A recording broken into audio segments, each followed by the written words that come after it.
Kiongozi mwadhamu wa mapinduzi ya Kiislamu ya Iran Ayatollah Said Ali Khamenei amesema kuwa Iran haingojei ruhusa mtu yoyote ili kurutubisha madini ya urani na kwamba jamhuri hiyo ya Kiislamu ina sera zake. Said Ayatollah Ali Khamenei amesema hayo katika Husainia Imam Khomeini kwa mnasaba kutimia mwaka mmoja tangu kufa shahidi Ibrahim Rais pamoja na maafisa wa serikali aliokuwa amefuatana nao akiwemo Hussein Amir Abdullahian aliyekuwa waziri wake wa mashauri ya kigeni, na kueleza kwamba hatuamini kwamba mazungumzo ya Iran na Marekani yatafikia natija. Akimuelezea shahidi Rais, kiongozi mwadhamu amesema shahidi Ibrahim Rais hakujiona kuwa ni bora kuliko raia, bali alijiona kuwa katika kiwango sawa na watu wengine, mithili ya watu wengine na hata mdogo kuliko watu wengine. Kiongozi huyo wa mapinduzi ya Kiislamu amesema, tulizungumzia kuhusu mazungumzo na ningependa kutoa onyo kwa upande wa pili, upande wa Marekani ambao unashiriki katika mazungumzo hayo yasiyo ya moja kwa moja. Lazima muache kutoa kauli za kipumbavu.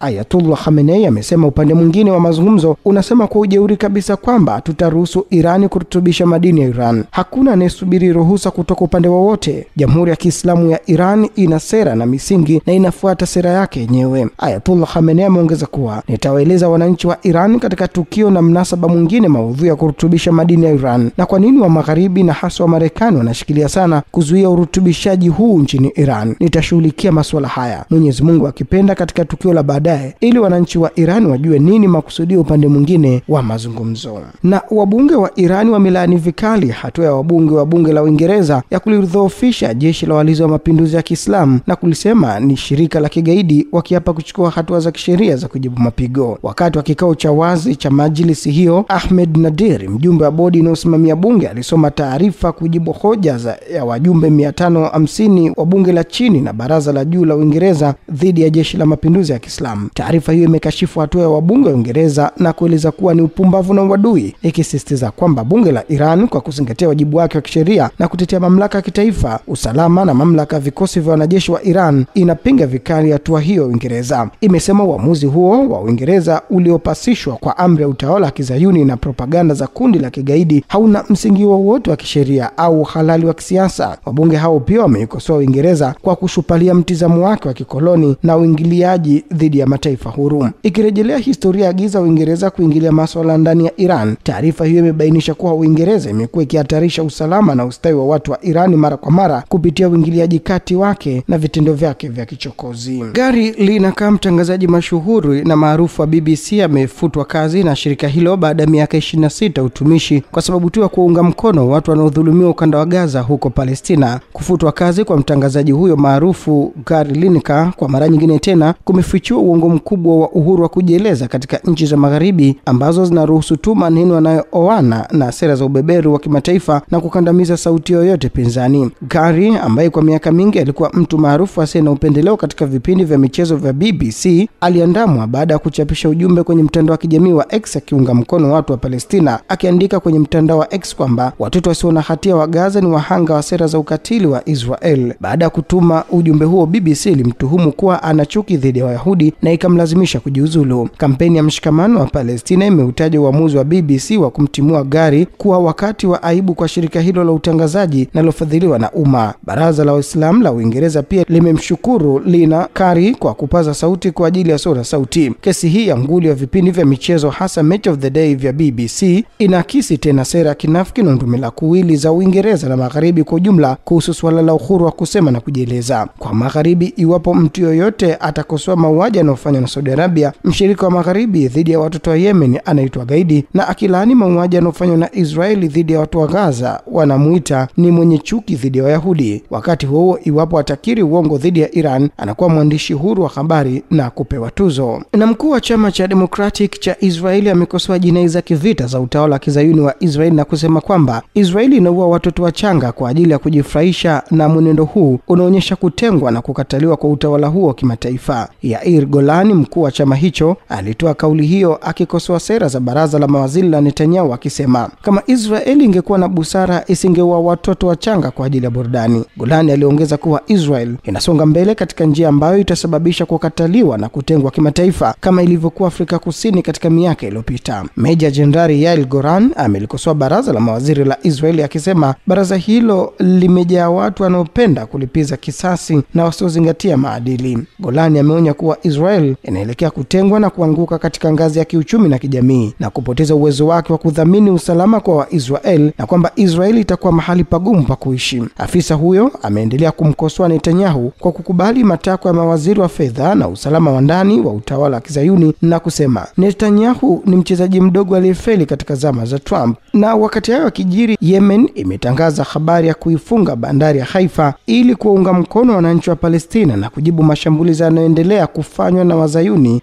dhidi ya wakazi wa Gaza. Katika taarifa rasmi iliyorushwa na Al-Maida Television siku ya Jumanne, Brigadier General Yahya Saree, msemaji wa jeshi la Yemen, amenukuliwa akizionya kampuni zote za usafiri wa baharini ambazo meli zao zimetia nanga au zinaelekea Haifa na kuzitaka zichukulie tangazo na maonyo hayo kwa uzito. Kadhalika, kwa mujibu wa kituo cha televisheni cha Al-Masra, jeshi la Yemen limezionya vikali kampuni za meli zinazoelekea Haifa na kuzitaka kuzingatia tangazo hilo. Hatua hiyo imekuja kutokana na ongezeko la mashambulizi ya kinyama ya Israel dhidi ya Gaza na kampeni ya njaa ya utawala huo pandikizi dhidi ya Wapalestina, ikiongeza taarifa hiyo. Jenerali Saree amesisitiza kuwa operesheni za jeshi la Yemen na makundi ya mukawama wa Kiislamu katika eneo hilo zitaendelea hadi mwisho uchokozi na kuondolewa mzingiro wa wananchi wa Palestina katika ukanda wa Gaza. Wakati huo huo, harakati ya ukombozi wa Palestina, yani Popular Front for the Liberation of Palestine, imepongeza hatua hiyo ya kishujaa wanajeshi wa Yemen, ikisema kuwa mzingiro wa majini wa bandari ya Haifa katika ardhi zinazokaliwa kwa mabavu ni hatua muhimu inayoashiria mwanzo wa awamu mpya ya mukawama wa Yemen dhidi ya utawala wa Israel. Haya yanajiri baada ya vikosi vya Yemen kuyatahadharisha mashirika ya ndege za kimataifa juu ya kuanza tena safari za kuelekea uwanja wa ndege wa kimataifa wa Ben Gurion katika ardhi ya Palestina zinazokaliwa kwa mabavu na Israel, huku operesheni za kulipiza kisasi zikiendelea. Na mataifa mbalimbali duniani yameendelea kutoa mwito kwa utawala wa Kizayuni wa Israel kuhitimisha mzingiro wake dhidi ya ukanda wa Gaza. Zaidi ya nchi 20 zimetoa mwito kwa utawala huo kuruhusu mara moja urejeshaji kamili wa utoaji wa misaada huko Gaza. Zaidi ya nchi 20 ukiwemo Umoja wa Ulaya zimeutaka utawala huo kuondoa vikwazo vya kupeleka misaada katika ukanda wa Gaza na kuruhusu Umoja wa Mataifa na mashirika ya kibinadamu kufanya kazi zao kwa uhuru na bila upendeleo. Katika taarifa yao pamoja, mawaziri wa mambo ya kigeni kutoka nchi za Australia, Canada, Japan na Ufaransa wamesisitiza kwamba wakazi wa Gaza wanakabiliwa na hatari ya njaa na kwamba watu eneo hilo lazima wapate misaada muhimu mara moja. Taarifa hiyo imesisitiza kuwa kanuni na misingi ya kibinadamu ni muhimu katika migogoro yote ya kimataifa na lazima itekelezwe kwa usawa katika maeneo yote ya vita. Misaada ya kibinadamu haipaswi kamwe kuwa na matamshi ya kisiasa na ardhi ya Palestina haipaswi kupungua au kufanyiwa mabadiliko idadi ya watu. Israeli imezuia kuingia kwa vifaa vya matibabu, chakula na mafuta huko Gaza tangu mwanzoni mwa mwezi Machi mwaka huu, wakati ilipoanzisha wimbi jipya la jinai zake na baada ya kukanyaga makubaliano ya kusimamisha vita kati yake na harakati ya mapambano ya Kiislamu ya Palestina, Hamas. Jinai za utawala wa Kizayuni ni kubwa mno na hazivumiliki kiasi kwamba hata viongozi wa Uingereza, Canada na Ufaransa wametishia kuwekea vikwazo Israeli kutokana na uhalifu wa kivita na jinai za kutisha huko Gaza.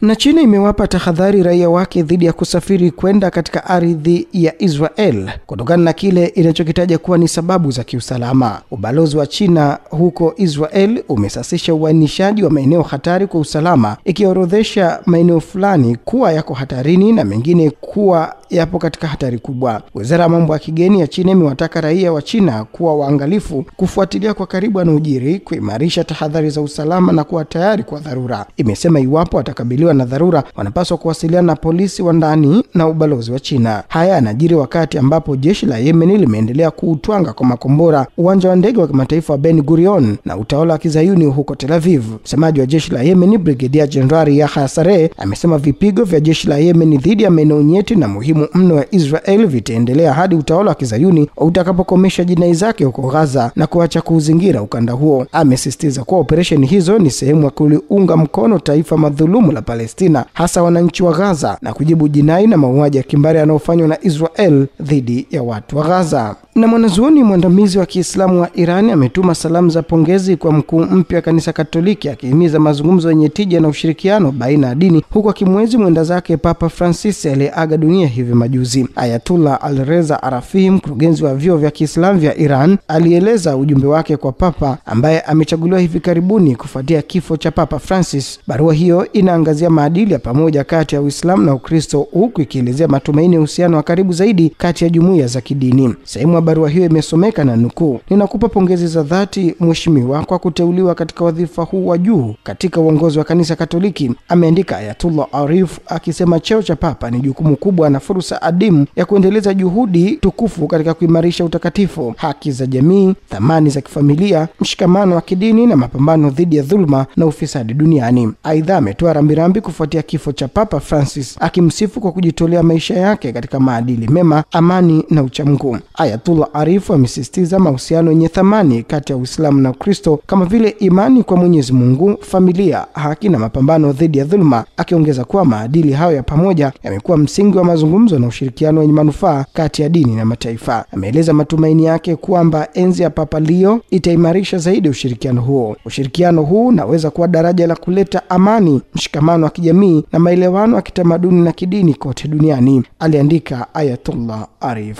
Na Urusi imesema serikali nyingi za Kiafrika zimedumisha msimamo huru uliojikita katika kutoingilia kati masuala nchi nyingine, kuheshimu mamlaka za kujitawala na uhuru wa kitaifa, na zimekataa kupasisha vikwazo dhidi ya Urusi licha ya mashinikizo makubwa kutoka kwa nchi za magharibi. Tatiana Doglevienko, mkuu wa idara ya ushirikiano na Afrika katika Wizara ya Mambo ya Kigeni ya Urusi, ameyasema hayo na kuongeza kuwa nchi za Afrika zimeonyesha uelewa wa wazi wa sababu za mgogoro wa Ukraine na nafasi ya mataifa magharibi katika kuchochea. Doglevienko amesisitiza kuwa uhusiano wa Urusi na Afrika haujaanzishwa hivi karibuni, lakini umekita mizizi kutokana na miongo kadhaa ya urafiki na ushirikiano tangu uungwaji mkono wa Sovieti kwa harakati za ukombozi wakati wa mapambano dhidi ya wabeberu. Mbali na kuimarisha ushirikiano wa kiulinzi na kiusalama baina ya Urusi na Afrika, Moscow imeahidi kuzidisha uhusiano na mabadilishano ya biashara na nchi za Afrika na kutumia sarafu nyingine badala ya dola katika miamala yao ya biashara. Kwa mujibu wa Dovlenko, Urusi haitizami Afrika kama uwanja wa ushindani wa kijiografia, lakini kama fursa ya ushirikiano wa kunufaishana.